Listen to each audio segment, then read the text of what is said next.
Hello, and welcome back to Boss Economics World, the only show on the internet that treats the global economy with the seriousness it deserves, which is to say, we point and laugh at the dumpster fire. Today, we're diving headfirst into the murky, treacherous waters of the U.S. Federal Reserve. It's September 2025, and the air in Washington, D.C. is thick with the scent of pumpkin spice lattes and political desperation. President Donald Trump, in his infinite and often tweeted wisdom, has foreseen a big cut in interest rates from the Fed this week. And why? Because, in his words, it's perfect for cutting. Well, folks, when has that kind of gut feeling ever led us astray? The stage is set for a showdown at the Eccles Building, a drama of Shakespearean proportions if Shakespeare had written plays about middle-aged men in suits arguing over 25 basis points. On one side, we have the looming specter of a slowing economy.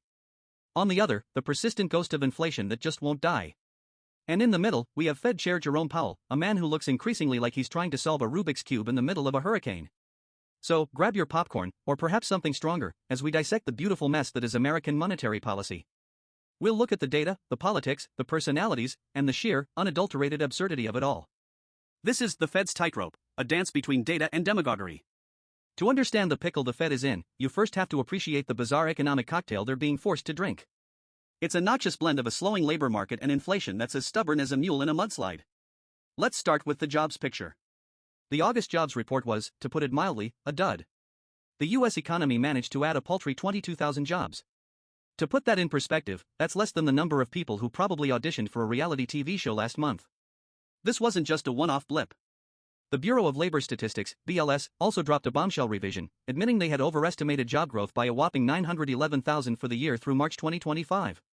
That's not a rounding error, that's a whole mid-sized city's worth of jobs that we thought existed but actually don't. It's the economic equivalent of a catfish scheme. The unemployment rate has crept up to 4.3%, a 4-year high. Now, in historical terms, that's still a low number. But the trend is what matters. It's like being in a plane and the pilot tells you you're still at 30,000 feet, but you can feel the nose pointing down. The sectors that are supposed to be the engine of the economy are sputtering.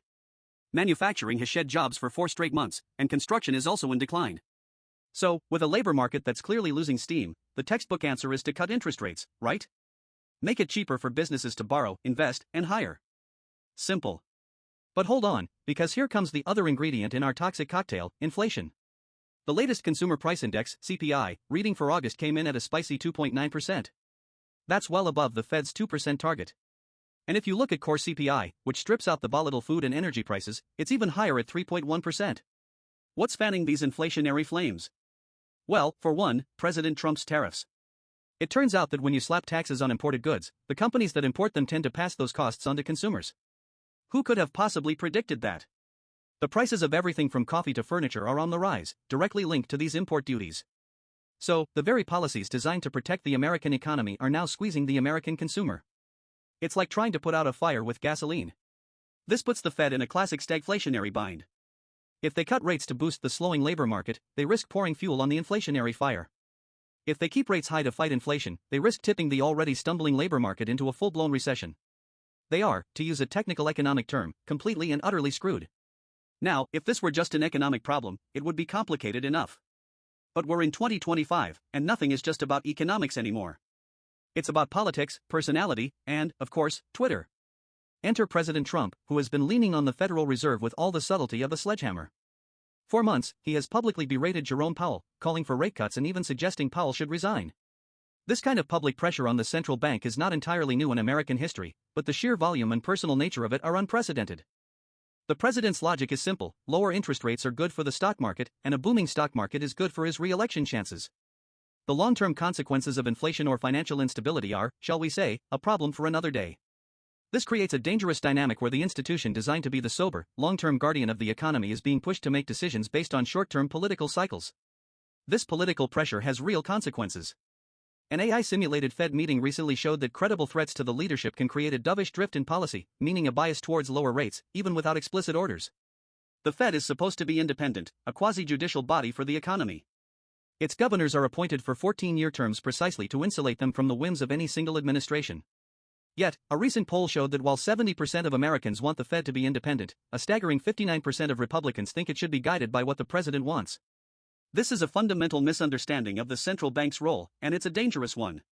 When the public and the markets start to believe that the Fed is no longer making decisions based on data, but on political pressure, its credibility evaporates. And a central bank without credibility is like a doctor who's known to prescribe snake oil. No one will trust their medicine. Jerome Powell, for his part, has tried to walk a tightrope. He consistently says the Fed will be data dependent. But the data is pointing in two different directions at once. And in the background, the political noise is deafening. At his last press conference, Powell acknowledged the uncertainty around tariffs, saying their effects on inflation could be short-lived but also more persistent. That's the kind of non-committal language you use when you know you're in a no-win situation. As if the current drama weren't enough, we also have a succession battle brewing. Powell's term as chair is up in May 2026, and President Trump is already publicly floating the names of his potential replacements. This isn't just a personnel decision, it's a clear signal to the current Fed board, play ball, or I'll find someone who will. Let's take a look at the contenders in this high-stakes Game of Thrones. Kevin Hassett, the former White House economic advisor. Hassett is a fascinating case. He recently went on television to declare that the Fed needs to be fully independent of political influence, including from President Trump. A noble sentiment. However, he also agrees with calls for a widespread review of the Fed and has been a key architect of Trump's economic policies. So, the message seems to be, the Fed should be independent, but also, it should probably do what we want. It's a masterclass in political doublespeak. Hassett is also known for his famously optimistic book Dow 36,000, a prediction that took a bit longer to come true than he anticipated. Christopher Waller, a current Fed governor. Waller is being painted as the academic's choice. He has a long history as a university professor and researcher. He's considered a dove, meaning he's more inclined to favor lower interest rates to support employment. Crucially, he has been making the case for rate cuts based on the economic data, arguing that a slowing economy justifies a policy shift. This makes him a convenient ally for the White House, but one who can frame his decisions in the technocratic language of economics rather than politics. He's the candidate who allows the president to get what he wants while maintaining a veneer of institutional integrity. Kevin Warsh, a former Fed governor. Warsh is a more traditional Republican choice, with experience at the Fed during the 2008 financial crisis.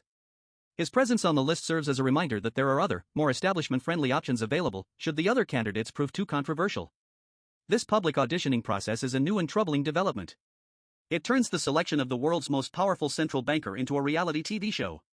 The implicit message is that loyalty and a willingness to accommodate the president's wishes are now key qualifications for the job. So, here we are, on the eve of a pivotal Fed meeting. The market is pricing in a 93% chance of a 25 basis point cut. It seems the Fed is ready to yield to the pressure, using the slowing labor market as their justification. They will likely try to thread the needle, cutting rates while simultaneously talking tough on inflation, hoping to appease both their political masters and the bond market vigilantes. But this is a dangerous game. Each time the Fed makes a decision that conveniently aligns with the president's demands, it chips away at the foundation of its own independence, and once that foundation is gone, it's incredibly difficult to rebuild. We've seen this movie before in other countries. When central banks become the printing presses for politicians, the result is always the same: runaway inflation, economic instability, and misery for ordinary people. The great irony is that the very policies that have put the Fed in this impossible position are the ones being championed by the White House. The tariffs that are driving up inflation are a Trump administration signature policy. The slowing labor market is, in part, a consequence of the uncertainty these trade wars have created. So, the administration has, in effect, created the disease and is now demanding a cure that could make the patient even sicker in the long run. As we tune in for the Fed's announcement, we're not just watching a decision about interest rates. We're watching a battle for the soul of one of America's most important economic institutions. Will the Fed hold the line, guided by the cold, hard, and contradictory data? Or will it take the politically expedient path, offering a short-term sugar high at the cost of long-term stability? Whatever they decide, one thing is certain: the economic soap opera is far from over. And here at Boss Economics World, we'll be here to document every glorious, cringeworthy moment.